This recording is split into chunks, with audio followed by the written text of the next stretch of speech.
증권사 기업 분석 보고서가 급감하고 있다. 무슨 얘기냐면요. 매도 의견 쓸 바엔 뭐 이런 얘기예요.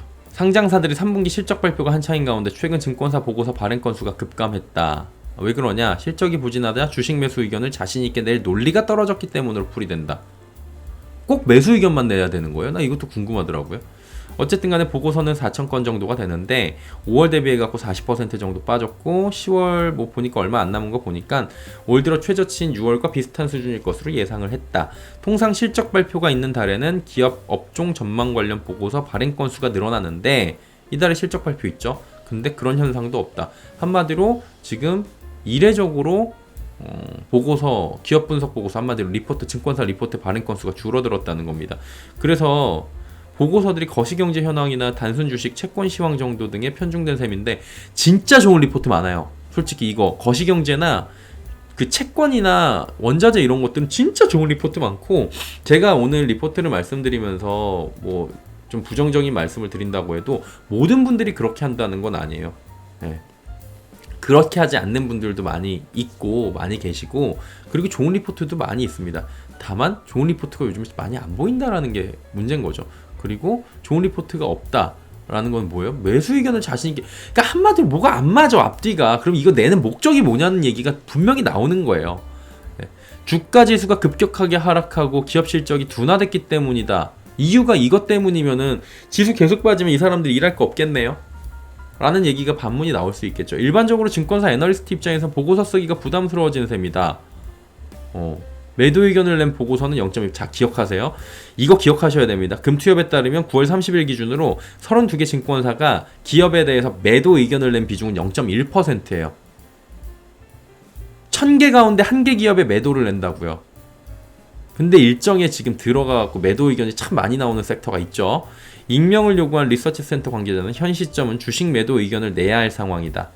근데 그럴 수가 없다 보니 애널리스트들이 차라리 보고서 발간을 포기한 것으로 보인다라고 이야기를 하기도 하는 겁니다.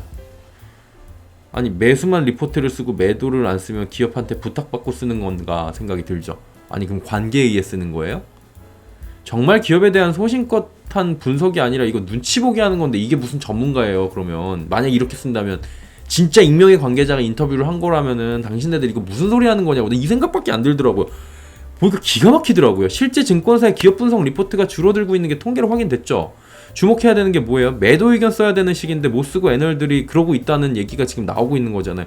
이 기사에 따르면 매도 의견을 쓰기 힘들고 줄어들고 있고 실적 시즌에 더 많이 나와야 되는데 그럼에도 불구하고 리포트를 발간하지 못하는 거잖아요. 이유는 뭐예요? 투자자들에게 더 이상 원성을 듣기 싫어서? 혹은 시장도 가뜩이나 좋지 않은데 찬물 끼얹을까봐? 뭐 여러 가지 이유가 있을 겁니다. 아니면은 매수 의견을 내달라고 그래서? 뭐 이런 것들도 있을 거예요. 그런데 그런저런 이런 이유 속에서도 이상하게 일부 섹터에 대해서는 0.1%라고 그러는데도 실적 발표 전에 목표 주가 하향도 하고, 그리고 매도 리포트도 내고, 실적 발표 후에도 목표 주가 하향이 쏟아지고 막 그래요.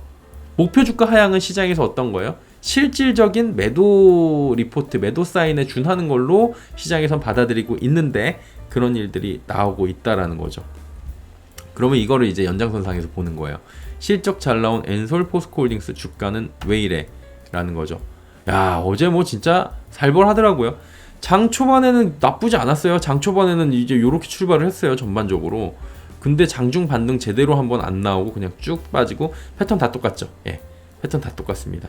패턴 다 똑같고, 여기서 이제 급락할 때가 이제 거래량이, 여기 거래량 보시면 거래량이 대체적으로 오후에 많이 실렸는데 이때 이제 GM 얘기 나오고 그러면서 시장에서 막 또 돌리기 시작하고 그러면서 1차, 2차로 눌러버린 거예요. 그러니까 LG엔솔 실적 발표 나오고, 근데 장 전에는 이제 포스코홀딩스 포퓨 매도 혹은 매도 리포트는 아니었고 어제 목표 주가 하향 리포트가 나왔죠.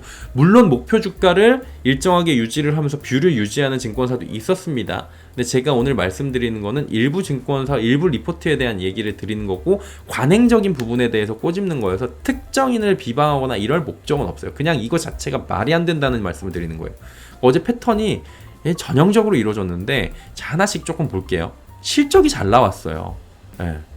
낙폭이 근데 과하잖아요. VI 걸렸어요. 포스코 퓨처엠은 어제 투심 악화에다가 전반적인 분위기도 좀 악화가 됐는데 어닝 서프라이즈나 이런 호재는 전혀 반영을 못했어요. 주가 왜 이 모양이 꼴일까요? 자, LG엔솔, 중국 동무대, 저가 배터리 분야까지. 자, 보세요. 역대 최고, 컨센 상회, 영업이익은 역대 최대, 그 다음에 매출도 어마어마하고, 네. 분기 매출 역대 최대, 매출도 어마어마하고. 근데 매출은 조금 줄어들긴 했는데 순이익이 증가가 60% 가까이 나왔다고요. 이거 반영됐어요? 안 됐어요. 이거 반영. 주가에 반영 전혀 안 됩니다. AMPC 때문에 그런 거고, 향후에도 AMPC는 계속 있는데도 불구하고 말이죠. 예. 그래가지고 고수익 제품 중심의 판매 확대나 뭐 이런 얘기 나오면서 영업이익이 증가했다라고 밝힌 거예요. 이 외에도 무슨 얘기가 나오냐면 컨퍼런스 콜을 종합을 해보자면 10월에 수주 잔고가 6월에 지금 460조였는데 지금 500조 원을 돌파했어요. 10월달 기준으로 수주 잔고가 LG엔솔이 500조 원이 돌파가 됐다고요. 그러니까 전반적으로 배터리 업계로 따지면 1000조 원 돌파했다 뭐 이런 얘기 있잖아요. 원가 혁신에다가 신규 증설의 생산 효율화를 통해서 수익성 개선했고 앞으로도 과감한 투자를 이어갈 거래요. 자신감을 내비칩니다. 하이니켈뿐만 아니라 미드니켈 한다고 얘기 나오죠. 망간리치, 하이망간. 그러니까 그 에코프로비에서 오해로 하는 거 그때 말씀드렸잖아요. 자세히 망간리치 한번 소개해드린 적이 있잖아요. 망간 비중을 높이고서 안전성을 높이고 그 다음에 LF 가격을 확 낮춘 다음에 그리고 주행거리도 늘려가지고 얘네들이 아마 미드급이 될 거다. 미드급에 미드니켈이랑 망간리치가 있는 거예요. 다 준비하는 거예요. 거기다 LFP 2026년도에 양산 목표 처음으로 공식화시킨 겁니다. 여기다가 이제 46땡땡, 4680이나 4690 요 46땡땡 시리즈 2025년 말 그대로 가면서 확대 생산한대요. 그러니까 어닝 서프라이즈뿐만이 아니라 기업의 청사진을 밝혔는데 어제 하락할 때 주로 나왔던 논리가 뭐였냐면 이거였어요. 내년에 전기차용 배터리 수요가 줄어들 가능성이 있다라는 거예요. 이거를 사측에서 직접 밝혔다고 내년에 전기차 시장이 어려울 거여가지고 지금 주가가 빠지는 거래요. 닭이 먼저입니까? 달걀이 먼저입니까? 주가를 빼놓고 얘기하는 거예요? 아니면 어떻게 되는 거예요? 그쵸? 고금리 기조로 인해서 여러 가지 증가율은 올해만큼 크지 않을 것으로 보이는데 자 뒤를 왜 빼요? 일일비하지 않고 회사는 잘하는 부분에 집중하고 글로벌 리딩 기업이 되겠다고 얘기를 하잖아요. 한국말 끝까지 들어야 된다는 걸. 예. 그러니까 저는 이거에 대해서 오르고 내리는 거에 대해서 갖고 있지도 않은데 제가 뭐 그렇게까지 하겠어요. 근데 이거 좀 웃기더라고요. 이거 보니까 시장 수요 부진에도 일일비하지 않고 잘하는 부분 해가지고 글로벌 리딩 그룹이 됐다고 하는데 시장이 주목한 거는 시장에 대한 수요 부진에 대한 우려예요. 그리고 GM의 수요 분화에 따라서 40만 대 전기차 생산 계획 폐기 소식에 집중을 한 거예요. 물론 GM 쪽이 문제가 생기면 엄밀하게 따지면 LG엔솔이랑 그 다음에 LG화학도 GM 쪽에다가 지금 납품 물량이 있잖아요. 빠지는 게 맞아요. 그거는 이렇게 돼버리면은 얘네들이 이렇게 얘기를 하면은 실제로 우려가 나오는 게 맞는데 GM 같은 경우 요건 왜 또 빠졌을까? 100만 대 전기차 생산 목표는 유지한다고 했는데 요 얘기는 별로 부각이 안 돼요. 그러니까 한마디로 호재는 부각이 안 되고 악재만 부각이 됐던 거예요. 전혀 어닝 서프라이즈 반영이 안 됐죠. 그리고 향후 발생할 악재 부분을 편집 수준으로 반영이 된 거 아니냐라고 지금 보여지고 있고요. 대장주 급락에 따라서 투심 위축은 어때요? 당연하죠. 예, 대장이 이제 엔솔, 에코프로, 포스코홀딩스 이렇게 3대장으로 잡히는데 하나씩 지금 눌리니까 힘든 거죠. 여기다 이제 포스코 퓨처의 우울한 실적 전망 이거 나온 거예요. 근데 이거 실적 안 좋은 거 이미 그 전날 반영이 나왔던 거잖아요. 그 전날 이미 발표가 됐던 건데 다음날 아침에 일제히 반영이 됩니다. 메리츠에서도 그렇고 그 다음에 여기는 이제 신영증권에서도 그렇고 목표 주가를 하향시키고 하나증권도 그 다음에 뭐 이렇게 안 좋을 것이다 라고 얘기를 하면서 근데 얘네들 양극재 판가 하락에 따라서 메탈 가격 판가 하락에 따라서 전반적으로 안 좋아지는 건 알고 있었던 거잖아요. 그러니까 조금 전에 봤던 어떤 기사가 있었냐면 이 기사를 말씀드리는 거는 조금 전에 봤던 증권사 리포트가 줄어들고 있다라는 증권사 리포트가 많이 줄고 있다면서요. 예. 그 내용과는 사뭇 다른 온도 차이가 있죠. 리포트 매수 리포트가 급감하고 매도 리포트는 0.1%에 불과하다고 하는데 이렇게 쏟아지는 리포트들이 지금 있는 거예요. 일반적으로 목표 주가 하향은 사실상 매도 혹은 홀드 의견으로 시장에서 받아들이죠. 포스코 퓨처엠은 이 전날 실적 발표가 됐죠. 그 당시에 이 내용들에 대해서는 사측에서도 얘기를 했고 어느 정도 시장에서는 안 좋을 걸 알고 있었고 오히려 불확실성 해소 측면으로 해가지고 시장도 좋았고 좀 상승으로 도는 모습들이 나왔는데 아침에 장 시작 전부터 목표 주가 하향 리포트가 쏟아지고 매도 폭탄 맞으면서 하락을 쭉 하게 된 거죠. 여기에 포스코홀딩스도 마찬가지로 처참했거든요. 이게 개장 전에 HTS 제가 캡처한 건데 8시 42분부터 56분까지 이 저기 뉴스를 보니까 종목 뉴스를 쫙 찾아보니까 전부 다 목표가 하향밖에 없어요. 목표가 여기까지 하향. 컨센서스, 비철강 수익에서 63만원, BNK, 삼성 대신 뿐만 아니에요. 개장 전에 수많은 증권사가 포스코홀딩스 목표 주가 하향 리포트를 쭉 발간을 한 겁니다. 예, 그럼 어떻게 돼요? 투심이 안 좋아지죠. 근데 이거 어땠어요? 영업이익이 시장 컨센에 부합했다고 증권가는 판단을 했던 거잖아요. 키움증권에서는 오히려 컨센이 미달할 거다라고 잡고 있었는데 저기 얼마였어? 얘네들이 1조 300억, 1조 800억 원 잡고 있었나 그래. 1조 2천억 나왔잖아요. 그러면서 목표 주가를 낮췄었는데 실제로 그날 그래서 주가 빠졌었는데 아니었잖아요. 예. 그래서 하나증권에서는 이제 철강 쪽 얘기도 나올 수가 있어요. 홀딩스는.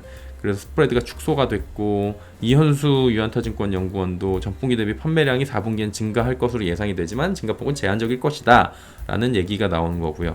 2차전지 사업에 주목한다면 장기적 관점에서 필요하다. 그러니까 뭐 지금 또 똑같아요. 장기적 관점에서 하는 건데 단기적으로는 실적과 2차전지 모멘텀 둔화를 반영해서 목표가를 하향 조정한다. 결국에는 목표가 하향 조정한 회사들이 많이 나온 거죠. 포스코홀딩스가 급등한 이유에 대해서도 이제 우리가 알고 있었잖아요. 실적이 잘 나왔고요. 그 다음에 이런 밸류체인에 대한 그리고 향후의 성장성에 대해서도 회사도 자신감을 보였고 꾸준하게 투자를 해 나가면서 우리는 제 갈 길을 가겠다 라고 얘기를 한 거고요. 원가 우위를 가져갈 수 있을 거고 이런 것들이 이제 가시화가 되고 있고 이런 얘기가 나온 거였잖아요.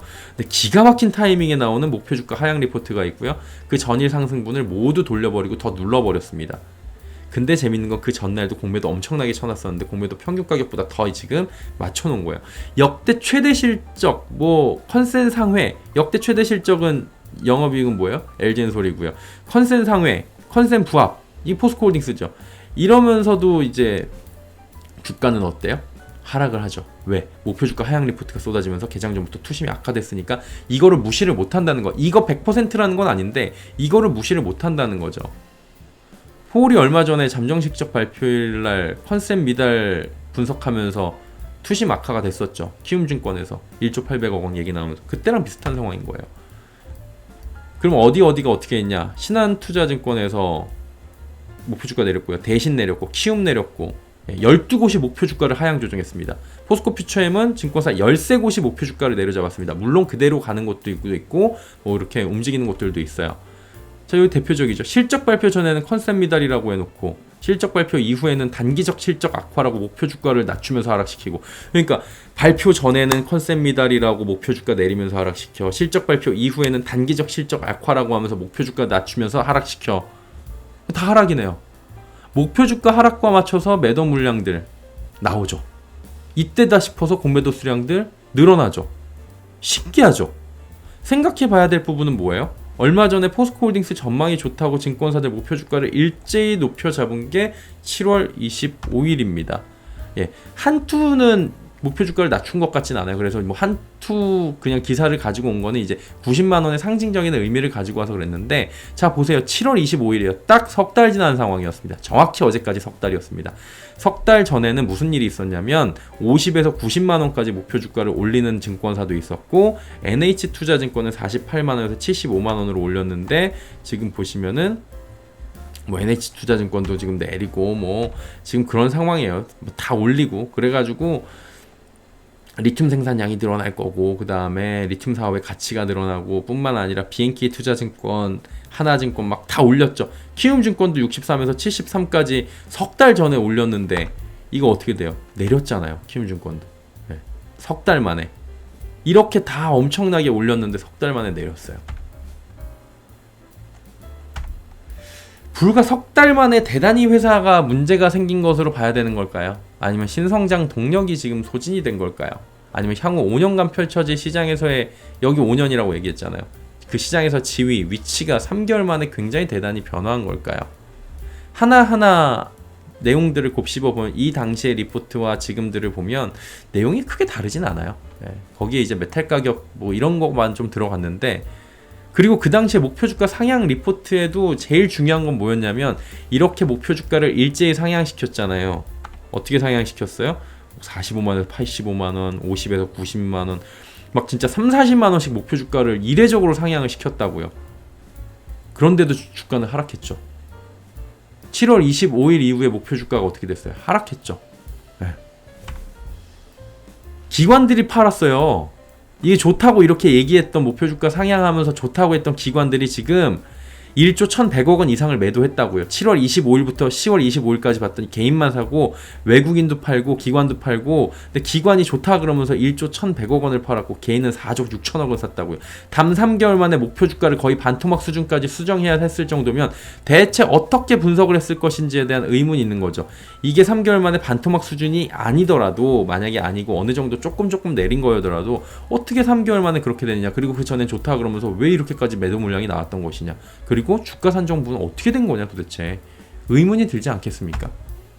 무엇보다 단 석 달 만에 목표 주가가 이렇게까지 바뀌고 전망이 바뀐다면은 야, 이거 전문가라고 할 수 있어, 이런 댓글들이 쭉 나와요.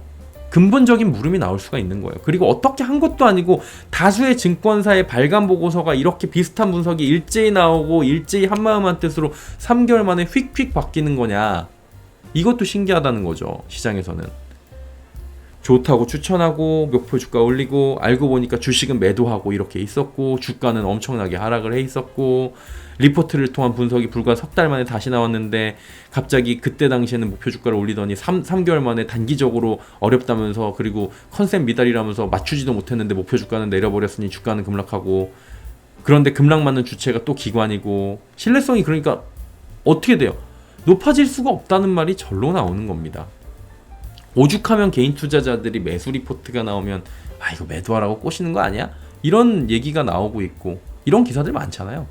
아, 더 이상 못 믿겠다. 개인들의 그런 이런 것들을 만든 취재한 기사들. 그 매도 리포트 나오면 대놓고 때려버리는 거 아니냐라는 이야기 나오는데, 상전에 매도 리포트 나오고 어제 대놓고 때려버렸잖아요. 예. 이래도 내리고 저래도 내리고 뭐 이런 상황이라면 개인 투자자들한테 이런 해당 리포트가, 이거 보고서잖아요. 기업 보고서. 이게 무슨 의미가 있냐는 거예요. 득될 게 하나도 없다라는 거예요. 그래도 발간해야 된다면 발간하는 이유는 누군가의 필요성에 의해서 된다는 건데, 그럼 누가 필요한 상황일까요? 참 그게 궁금하더라고요.